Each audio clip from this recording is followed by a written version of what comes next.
Gaanfa Afriikaatti obboleewwan sadii wal qoqqoodanii ollaa walii ta'anii wal qollifatu. Somaaliyaa, Somaalilaandii fi Puuntland maatii tokko obboleewwan afaan tokko dubbatu garuu waliin galan. Kun akkamiin ta'e? Obboloonni sadiin duraan akkam turan? Duubatti deebinee seenaa isaanii haa ilaallu. Waa'ee dachee Somaalilaand har'aa hubachuuf taatee jaarraa torbaffaa yaadachuun barbaachisaadha. Yeroon sun yeroo Islaamummaan seenee ture. Haa ta'u malee jaarraa 14ffaa keessaa naannoon sulxaaneetonni Islaamaa qabatanii turan Impaayera Kiristaanaa Itoophiyaa jala galee ture. Bara 1527 bulchiinsi yeroo sanaa mootiin Adaal bulchiinsa Itoophiyaatiin loluu eegale. Yeroo booda kutaalee Itoophiyaa hedduu qabate. Ta'us garuu tumsa warri Poorchugaal Itoophiyaaf taasisaniin bara 1543 injifatame. Yeroo dheeraa booda ammoo warri Biriteen koloniif dhufan. Bara 1988 Biriteen aangawoota yookiin sulxaaneetota naannoo waliin waliigaluun Somaalilaand of jala galchite. Biriteen jalatti dacheen kun British Somaliland jedhamaa turte. Bara 1899 duree amantii Islaamaa ka turan Muhammad Abdullaahi bulchiinsa Biriteen irratti duulan. Sochiin isaanii itti fufuun haga bulchiinsa Dervish ka olaantummaa Musliimoota Suufiin durfamu gadi dhaabuutti gahan. Waggaa 20tti siquuf haala kanaan turanis garuu bara 1920 humnoonni Biriteen bulchiinsa warri amantii gadi dhaabbatan kana barbadeessan. British Somalilaandii fi Italian Somaliland walabummaa isaanii gonfachuun tokko ta'anii bara 1960 biyya Riippaabilika Somaaliyaa jedhamtu uuman. Yeroo kana bulchiinsi sulxaaneetii mataa isheetiin taliigamaa turte Puuntlandis itti dabalamtee qaama Somaaliyaa guddittii taate. Puuntland duraan harka gosoota Somaalee Majarteen jedhamanii turte. Jaarraa 17ffaa haga 19ffaatti kutaa Puuntland bulchaa ka turan sulxaaneetonni Majarteen daldaltoota ciccimoo turan.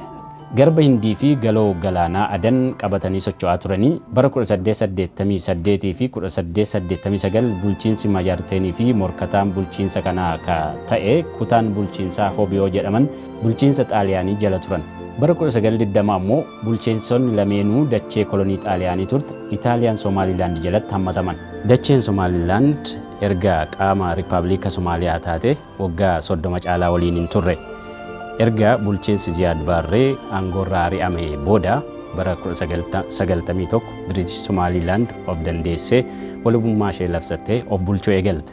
Puuntlandis erga biyyi Somaaliyaa golama hamaa keessa seente booda bara 1998 adda baatee ofiin of bulchuu eegalte. Garuu akka Somaliland akka biyyaatti addatti beekamtii argachuuf fedhii agarsiistee hin beektu. Puuntland erga of dandeessee buluu eegalte ammoo maandhee saamtota galaanarraa taate. Gara Somaliland wayita deebinu ammoo bara 2001 ummati dhibbeentaa 97 ta'u heera bara 1997 bahe kan walabummaa Somaliland raggaasisu akka hojiitti hiikamu filatan. Haa ta'u malee haga ammaatti bulchiinsi kun akka addunyaatti biyya taatee beekamtii hin arganne.